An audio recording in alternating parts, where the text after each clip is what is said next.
இஸ்லாமியர்களுக்கான fasting month சீக்கிரமே ஆரம்பிக்க போகுது. இந்த ரமதான் 2021க்காக ஸ்பெஷல் ரெசிபிஸ் நிறைய நம்ம சேனலில் அப்லோட் பண்ண போகிறோம். இன்றைக்கி நம்ம சேனலில் பார்க்க போகிறது எக் சமோசா அல்லது எக் பஃப், எப்படி வேணாலும் சொல்லலாம். ரொம்ப கிறிஸ்பியானது, ரொம்ப ஈஸியான மெத்தட். வாங்க எப்படி செய்யுதுன்னு பார்க்கலாம். நீங்கள் பார்த்துட்டு இருக்கிறது ஃப்ளேவர் ஸ்டுடியோ. நான் ஜாரா.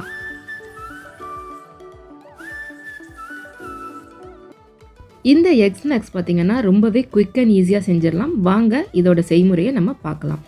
முதல்ல ஒரு ஈரமில்லாத பவுல் எடுத்துகிட்டு அதில் 2 கப் அளவு மைதா மாவு நான் எடுத்துக்கிறேன். மைதா வேணான்னு நினச்சிங்கன்னா இதே அளவு கோதுமை மாவு கூட நீங்கள் எடுத்து இந்த ரெசிபியை செஞ்சுக்கலாம். இப்போ இதில் தேவையான அளவு உப்பு சேர்த்துக்கோங்க. கூடவே ஒரு 1/4 டீஸ்பூன் அளவு ஓமம் எடுத்துட்டு அதை லைட்டாக நம்ம உள்ளங்கையில் வச்சு கசக்கிட்டு இதை நம்ம சேர்த்துக்கணும். நம்ம அப்படியே கசக்காமல் முழுசாக சேர்த்தோம் அப்படின்னா அதோட வாசனை அவ்வளோவா வராது. நல்லா இந்த மாதிரி ஒரு தடவை உள்ளங்கையில் வச்சு நம்ம கசக்கிட்டு நம்ம மாவில் சேர்த்துக்கலாம். இப்போ இதில் ஒரு மேஜை கரண்டி அளவு நெய் நம்ம சேர்த்துக்கணும். நெய் வேணாம் அப்படின்னு நினச்சிங்கன்னா பட்டரோ அல்லது சாதாரணமாக நம்ம வீடுகளில் இருக்கக்கூடிய குக்கிங் ஆயிலோ எது வேணாலும் நம்ம சேர்த்துக்கலாம். இப்போது இந்த நெய் மாவில் எல்லா பகுதிகள்லையும் கலந்து வர்ற மாதிரி நம்ம பிசைஞ்சு விட்டுக்கலாம். நீங்கள் நெய்க்கு பதிலாக சமையல் எண்ணெய் யூஸ் பண்ணுறீங்கன்னா லைட்டாக சூடு பண்ணிவிட்டு வெதுவெதுப்பாக இருக்கும்போது சேர்த்து இந்த மாதிரி கலந்து விட்டுக்கோங்க. நம்ம நெய் அல்லது எண்ணெய் சேர்க்குறது எதுக்காக அப்படின்னு பார்த்தீங்கன்னா நல்ல ஒரு கிறிஸ்பினஸ் கிடைக்கும் நம்ம ஸ்நாக்ஸுக்கு. அதுக்காக தான். பாருங்கள், இந்த மாதிரி நல்லா கலந்து விட்டாச்சு. இப்போ இதில் கொஞ்சம் கொஞ்சமாக தண்ணி சேர்த்து நம்ம நல்ல ஒரு கெட்டியான மாவாக பிசைஞ்சு எடுத்துக்கணும். மாவு இலக்கமாக இல்லாமல் ஓரளவுக்கு கெட்டியாகவே இருக்க மாதிரி பார்த்துக்கோங்க. ரொம்ப நேரம் நம்ம அழுத்தி பிசையணும்னு அவசியம் கிடையாது. ஓரளவுக்கு நல்லா டைட்டான மாவாக திரண்டு வந்ததுக்கப்புறமா நம்ம இதை ஒரு மூடி போட்டு தனியாக எடுத்து வச்சிடலாம். எடுத்து வச்சுட்டு நம்ம இந்த ஸ்நாக்ஸுக்கான ஸ்டஃபிங் ரெடி பண்ணிக்கலாம். நல்லா மூடி வச்சுருங்க. காற்று போச்சுன்னா ஒரு மாதிரி காஞ்சி போயிடும். இப்போது ஒரு பேனை சூடு பண்ணிவிட்டு அதில் கொஞ்சமாக ஒரு டீஸ்பூன் அளவு ஆயில் நம்ம சேர்த்துக்கலாம். நான் இன்றைக்கி கோகோனட் ஆயில் யூஸ் பண்ணியிருக்கேன். நீங்கள் என்ன ஆயில் வேணாலும் யூஸ் பண்ணிக்கலாம், பிரச்சனை இல்லை. எண்ணெய் சூடானதுக்கு அப்புறமா இதில் நம்ம வெங்காயம் சேர்த்துக்கணும். இன்றைக்கி நான் ஒரு 4 பெரிய வெங்காயம் சின்ன சின்னதாக கட் பண்ணி சேர்த்துருக்கேன். மீடியம் ஹை ஹீட்டில் வச்சு நம்ம வெங்காயத்தை வதக்க ஆரம்பிச்சிடலாம். இப்போ இதில் நம்ம ஸ்டஃபிங்க்கு தேவையான அளவு உப்பும் சேர்த்துட்டோம் அப்படின்னா வெங்காயம் சட்டுன்னு வதங்கி வந்துடும்.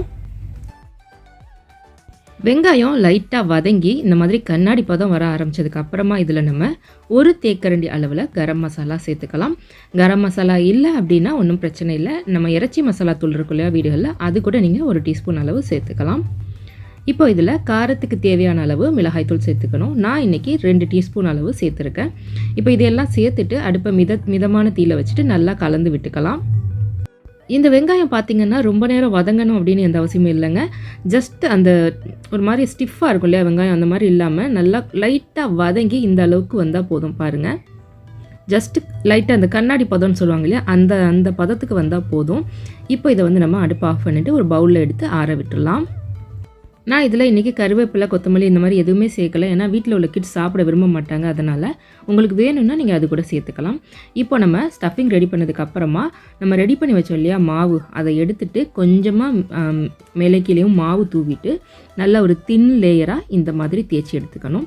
எந்த அளவுக்கு நம்மளால் தின்னாக தேய்க்க முடியுதோ அந்த அளவுக்கு நம்ம தின்னாக தேய்ச்சி எடுத்துக்க வேண்டியது தான்.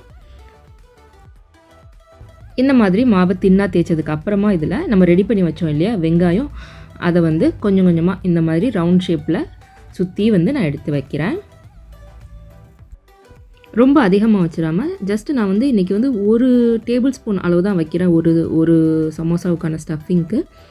அதிகமாக வச்சிங்கன்னா நம்மளுக்கு அந்த ஒட்டி எடுக்கும்போது கொஞ்சம் சிரமமாக இருக்கும்.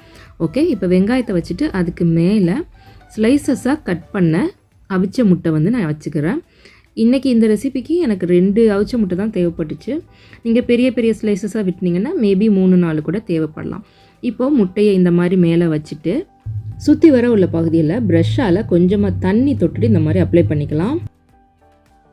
ரொம்ப அதிகமாக இல்லாமல் ஜஸ்ட்டு ப்ரஷ்ஷை தண்ணியில் நனைச்சிட்டு அந்த தண்ணியை எக்ஸ்ட்ரஸாக உள்ள தண்ணியை உதறி விட்டுட்டு லைட்டாக அந்த ஈரப்பதத்தை மட்டும் இந்த மாதிரி ப்ரஷ் பண்ணி விட்டுக்கோங்க.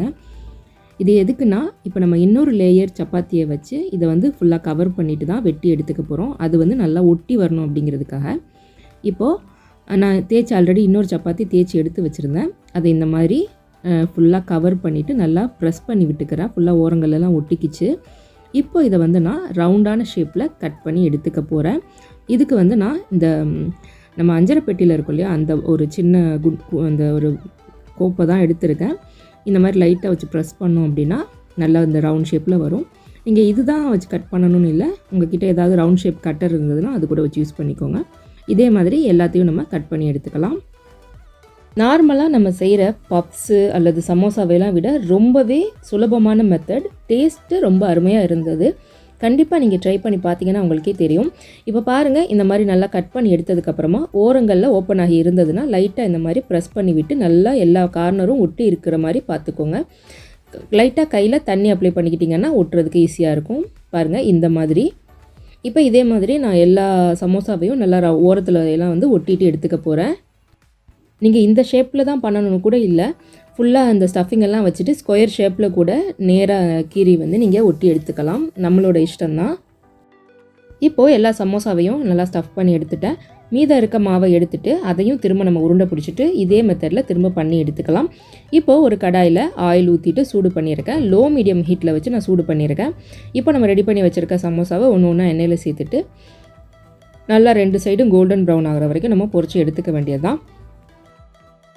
இது வந்து கொஞ்சம் நின்று வேகும், அதனால் அடுப்பை வந்து லோ மீடியம்லேயே வச்சு நல்லா 2 சைடும் திருப்பி விட்டு நல்லா கலர் சேஞ்ச் ஆகிற வரைக்கும் பொரிச்சு எடுத்துக்கோங்க. ஒருவேளை நீங்கள் இதை வந்து ஃப்ரீஸ் பண்ணி வைக்க போகிறீங்க, ஃப்ரோசன் ஐட்டமாக ரெடி பண்ணி போகிறீங்க அப்படின்னா அரை பொரியலாக பொரித்து எண்ணெயை நல்லா வடிச்சிட்டு எடுத்து நல்லா ஆறுனதுக்கப்புறமா ஃப்ரீசர் பேக்கில் போட்டு நீங்கள் ஸ்டோர் பண்ணி வச்சு சாப்பிட்டுக்கலாம்.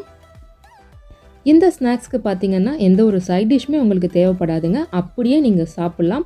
அப்படி இல்லை, ஒருவேளை உங்களுக்கு சைட் டிஷ் வேணும்னு நினச்சிங்கன்னா கோகோனட் சட்னி அல்லது ஏதாவது கொஞ்சம் ஸ்பைஸியான மின்ட் சட்னியும் வச்சு கூட நீங்கள் சர்வ் பண்ணலாம். எண்ணெயும் அதிக அளவில் இது இழுக்காது. நீங்களும் இந்த ரெசிபியை ட்ரை பண்ணி பாருங்கள். நல்லா இருந்ததா என்ன அப்படிங்கிற உங்களோட ஃபீட்பேக்கை மறக்காமல் கமெண்ட் செக்ஷன்லையும் கூட ஷேர் பண்ணிக்கோங்க.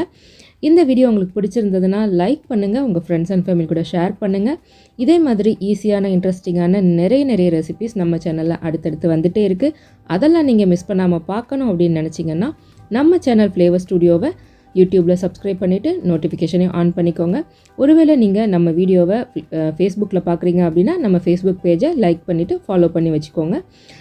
நம்ம வீடியோஸ் எல்லாம் தொடர்ந்து அப்லோட் பண்ணிக்கிட்டு இருக்கோம். இப்போ இதை நான் உங்களுக்கு கட் பண்ணி காட்டுறேன் பாருங்கள். செம்ம சூடாக இருக்குது, அதனால தான் நான் கட்டர் வச்சு கட் பண்ணுறேன். கட் பண்ணும்போதே பார்த்தீங்கன்னா உங்களுக்கு தெரியும் செம்ம கிறிஸ்பியாக இருக்குது. வெளியே உள்ள லேயர் வந்து நல்லா முறுமுறுன்னு, உள்ளே வந்து ஆனியன் சமோசாவுக்குள்ள ஸ்டஃபிங் மாதிரி இருக்கும்.